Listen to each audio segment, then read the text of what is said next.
Sony created a fair amount of new games for the PlayStation 2, but God of War stands as the console maker's crowning jewel. Fusing traditional hack-and-slash mechanics with context-sensitive events, it was a gritty, smashing success. The sequel is finally primed for release, and due to some divine intervention, we've received a near-final build of the game.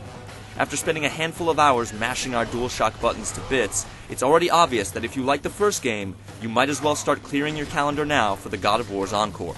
It's bigger, and most definitely badder.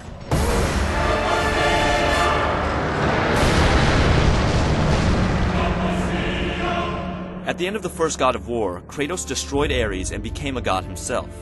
But he soon becomes impatient with the easy life and assembles a Spartan army to systematically take over the living world. Zeus, the leader of the gods, will have nothing of it, and decides to take things into his own hands, striking Kratos down and offering him one last chance to take his seat among the gods. Defiant, Kratos is doomed to Hades, where he is rescued, but at an excessive price. He is no longer a god. Faced with mortality, Kratos travels back in time to find a mythical sword and settle the score with Zeus.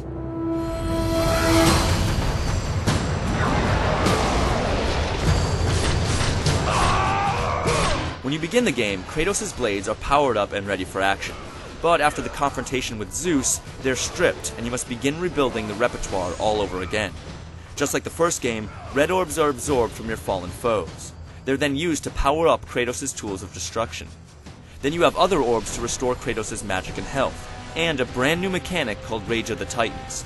Similar to the Rage of the Gods attack from the first God of War, pressing down on both analog sticks will engulf Kratos in flames and allow him to dole out incredible amounts of damage. That's not all that's new. God of War 2 definitely doesn't rest on its renown. The most basic change to the combat is that you can now move while using magic weapons like the bow. The entire game is set up around this, so expect a lot more instances where you'll have to deal with ranged enemies and melee combat at the same time.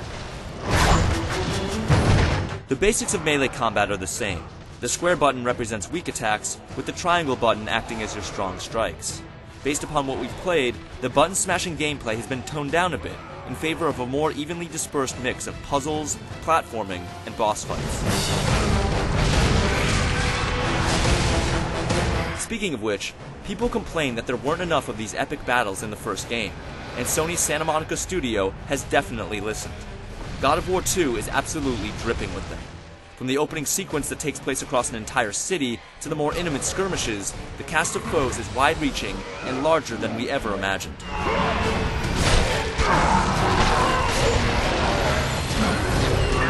For every boss encounter, there are just as many mind-blowing set-piece events.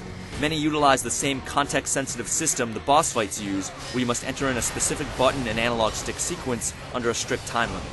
You'll see a lot more random uses of this as well, so keep your fingers close to the buttons at all times. Kratos was a master of navigation in the first game, and nothing's changed here. You'll spend a lot of time climbing, hanging, or otherwise finding your way through the game's predominantly linear levels. In a nod to classics like Castlevania and Bionic Commando, Kratos can use his blades to grapple onto objects and swing across large gaps. It's obvious that this was a part of the design from the start because the mechanic is a huge thread in the fabric of the game. Rounding out the list of new features is the ability to hop on the back of Pegasus and head skyward. You'll take the winged steed for a spin with regularity, and you have a surprising amount of control over what you're doing. You can boost, slam rival pilots on either side, and use the blades as you normally would. Unfortunately, we've reached an impasse with the build that we received, and oh how it hurts. After a handful of hours, we find ourselves totally hooked and ready to hunker down for the long haul.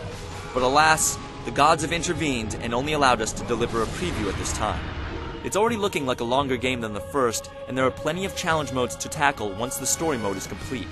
Look for our full verdict on the God of War's latest path of destruction in the very near future. This is not the end.